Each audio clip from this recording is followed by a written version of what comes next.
दोस्तों जय मसीह की। आज का जो वचन है वो परमेश्वर के सुसमाचार पर है।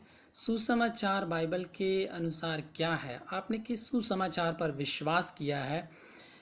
क्या आपने उद्धार पाया है ये सुसमाचार सुनकर? किस यीशु पर आपने विश्वास किया है, या यीशु पर आपने किस तरह से विश्वास किया है? यीशु आपके लिए क्या मतलब रखते हैं?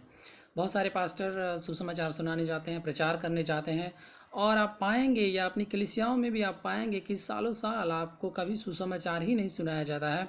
वो प्रचार करते हैं और चंगाई और छुटकारे और तमाम तरह के परमेश्वर के उपाय करने वाले साधनों के बारे में वो प्रचार करते हैं, लेकिन वास्तविक जो सुसमाचार है जिसको सुनने के द्वारा और जिस पर विश्वास करने के द्वारा हमारा उद्धार होता है, उसको हम नहीं सुन पाते हैं। तो बाइबल क्या कहती है कि सुसमाचार क्या है? आइए हम देखें पहला कुरिन्थियों 15 अध्याय में पौलुस सुसमाचार के बारे में बताता है। पौलुस कहता है 15 अध्याय में पहले कुरिन्थियों के 15 अध्याय के 3 पद में और 4 पद में पौलुस कहता है, इसी कारण मैंने सबसे पहले तुम्हें वही बात पहुंचा दी। पौलुस को जो सुसमाचार सुनाया गया था वही बात, वही सुसमाचार पौलुस जहाँ जहाँ जाता था उन लोगों को, वहाँ के रहने वालों को, वहाँ के समुदाय के लोगों को, इवन यहूदी लोगों को, सब जगह में पौलुस यही बात कहता है। सबसे पहले यदि हम किसी को सुसमाचार सुनाते हैं या किसी से हम मुलाकात करते हैं, यीशु के बारे में हम बताते हैं, तो हमें भी यही बात बतानी चाहिए जो पौलुस कह रहा है। वो क्या कह रहा है? वो कह रहा है जो बात मुझे पहले पहुंचाई गई थी वही बात मैंने भी तुम्हें पहुंचा दिया है कि पवित्र शास्त्र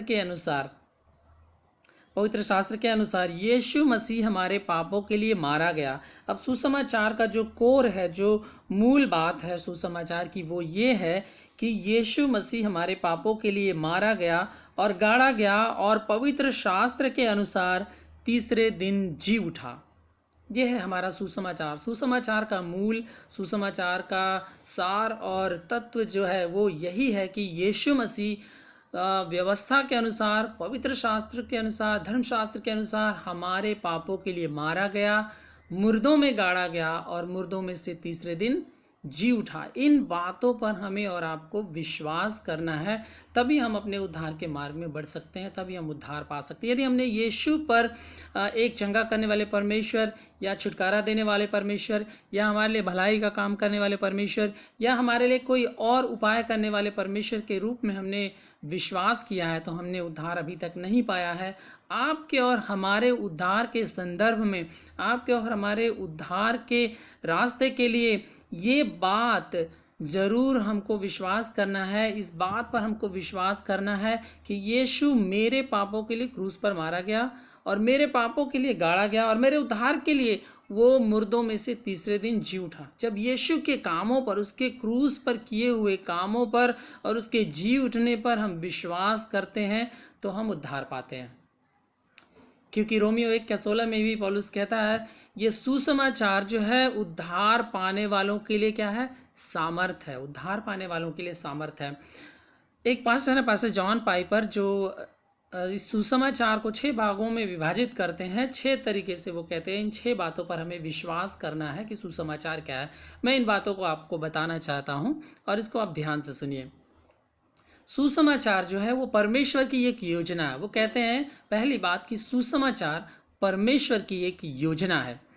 सुसमाचार अनंत काल से परमेश्वर की एक योजना है, जो हमने पहले कुरिन्थियों 15 अध्याय के 3 और 4 पद में देखा है कि प्रभु यीशु मसीह पवित्र शास्त्र के अनुसार हमारे पापों के लिए मारा गया, गाड़ा गया और मुर्दों में से जी उठा। यदि आप बाइबल पढ़ते हैं तो पुराने नियम की व्यवस्था और उन सारी भविष्यवाणियों को आप देखें जो यीशु मसीह के बारे में की गई थी, वो सब यीशु मसीह के जीवन में, उनके पैदा होने से लेकर उनके क्रूस पर चढ़ाए जाने और उनके मुर्दों में से जी उठने और उनके दोबारा आगमन के बारे में भी सब कुछ लिखा गया है। और बहुत सारी भविष्यवाणियाँ उनके लिए कहे हुए वचन सब पूरे हुए हैं। तो प्रभु यीशु मसीह पवित्र शास्त्र के अनुसार हमारे पापों के लिए मारा गया, गाड़ा गया और मुर्दों में से जी उठा। तो ये परमेश्वर की एक अनंत काल की योजना है। दूसरी बात, यह इतिहास में घटित हुई एक घटना है। इतिहास में घटित हुई एक घटना है, कोई मिथ नहीं है, ये किसी के द्वारा बनाए हुए फेरी टेल नहीं है, ये ऐतिहासिक घटना है। इतिहास के समय में ये घटना घटित हुई है जिसको हम इतिहास में पाते हैं और जिसके द्वारा इतिहास का समय भी डिवाइड होता है। तीसरी बात, यह परमेश्वर के द्वारा, सुसमाचार परमेश्वर के द्वारा एक उपलब्धि है।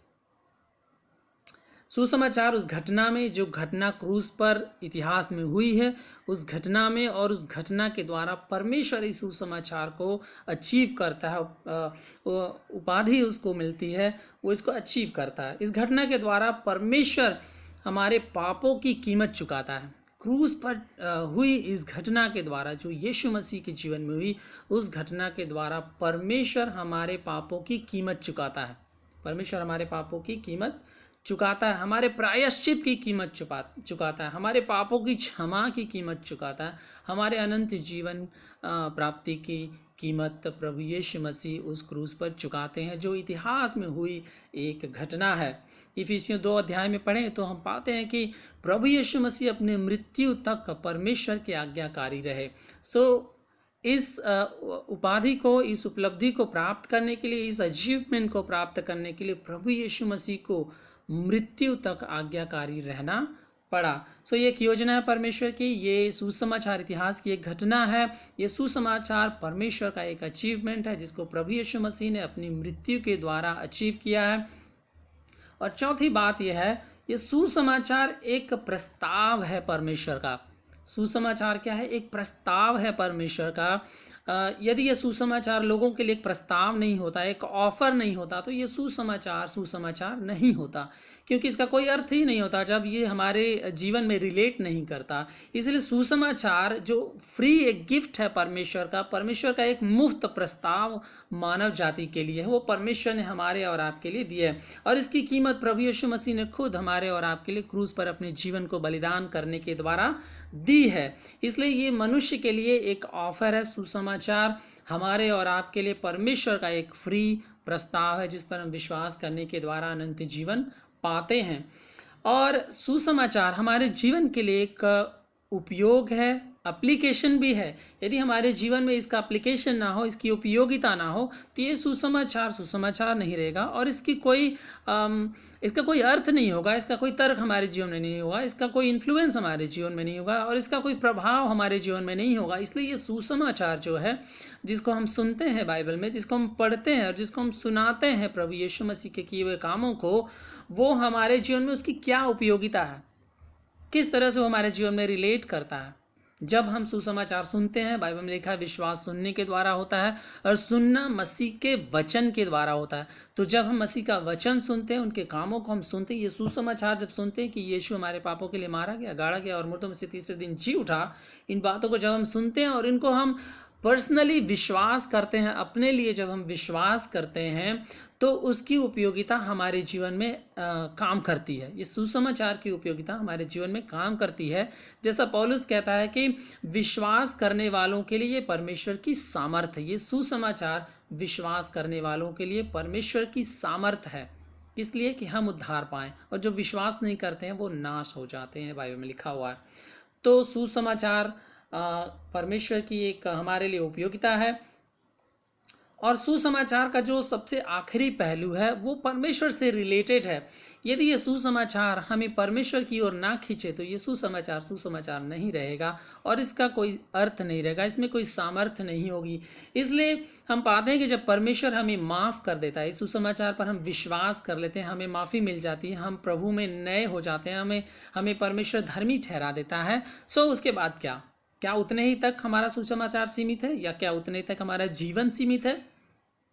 ये सुसमाचार जो हम सुनते हैं, सुनाते हैं और जिस पर हम विश्वास करते हैं, इसका मूल्य, जो मुख्य अर्थ है और जो मुख्य बात है, वो ये होनी चाहिए कि सुसमाचार के द्वारा हम परमेश्वर की ओर और खींचें, हम परमेश्वर में और आनंदित हों, हम परमेश्वर हमारा धन हो जाए, परमेश्वर में हम और संतुष्ट हों, परमेश्वर की हम और आराधना करें, परमेश्वर को हम और जानें, उससे प्यार करें, उसको हम और खोजें। सुसमाचार सिर्फ हमें परमेश्वर या स्वर्ग जाने का एक साधन नहीं है, बल्कि सुसमाचार हमें परमेश्वर से मेल मिलाप करने का, परमेश्वर से हमारा रिश्ता जोड़ने का एक साधन है, जिसके द्वारा परमेश्वर की हमारे जीवन में महिमा हो, और हम परमेश्वर की उपस्थिति में हम आनंद करें, उसमें संतुष्ट रहें, उसके हम खोजी हों, उसकी हम महिमा करें, उसको हम निहारें।